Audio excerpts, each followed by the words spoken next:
163వ శ్రీ విశ్వవసునామ సంవత్సర దేవి శరన్నవరాత్రి మహోత్సవాలు గంటలమ్మ చెట్టు వీధిలో వెంచేసి ఉన్న శ్రీ వాసవి కన్యకా పరమేశ్వరి అమ్మవారి దేవస్థానంలో అంగరంగ వైభవంగా జరుగుతున్నాయని అధ్యక్షులు తెల్లకుల లక్ష్మీ గురు ప్రసాద్ తెలియజేశారు. ఈ సందర్భంగా ఆయన మాట్లాడుతూ దేవి శరన్నవరాత్రుల్లో భాగంగా ఆశ్వయుజ శుద్ధ విదయ రోజున అమ్మవారు శ్రీ రాజేశ్వరి దేవి అలంకారంతో భక్తులకు దర్శనమిచ్చారని తెలిపారు. ఉదయం నుంచి వందలాది భక్తులు కుటుంబ సమేతంగా అమ్మవారిని దర్శించుకున్నారని ఆశీస్సులు పొందుతున్నారని చెప్పారు. శ్రీ వాసవి కన్యకా పరమేశ్వరి అమ్మవారి దేవస్థానంను సుందరంగా అలంకరించామని, సాంస్కృతిక కార్యక్రమాలను కూడా ఏర్పాటు చేశామని తెలిపారు. ఈ శరన్నవరాత్రులు అమ్మవారిని వివిధ రూపాల్లో భక్తులకు దర్శనమిస్తున్నారని, నగర ప్రజలు అమ్మవారిని దర్శించుకొని ఆమె కృపలకు పాత్రలు కావాలని కోరారు. శ్రీ కన్యకా పరమేశ్వరి దేవస్థానం గుంటూరు గంటలమ్మ చెట్టు వీధి 163వ సంవత్సరం దసరా వేడుకలు రంగరంగ వైభవంగా జరుగుతున్నది.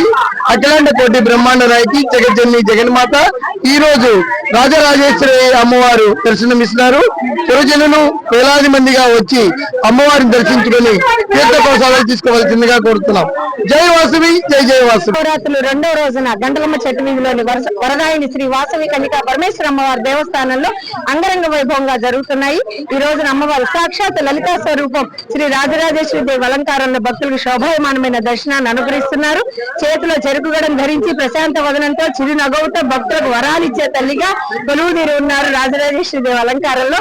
ఎవరైతే అమ్మవారిని రాజరాజేశ్వరి దేవి అలంకార దర్శనం చేస్తారో వారు ఆ తల్లి వారికి అన్నపానీయాలకు లోటు లేకుండా అనుగ్రహిస్తున్నారు భక్తుల విశ్వాసం. మరీ ముఖ్యంగా ఈ సంవత్సరం ప్రత్యేకంగా అలంకారం చేయడం జరిగింది.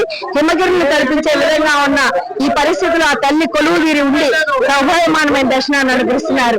రేపు అమ్మవారికి శక్తి రూపం శ్రీ గాయత్రీదేవి అలంకారం. భక్త మహాశైలు రేపు అమ్మవారిని శ్రీ గాయత్రీదేవి అలంకారంలో దర్శనం చేసి అమ్మ అనుగ్రహం పొందవలసిందిగా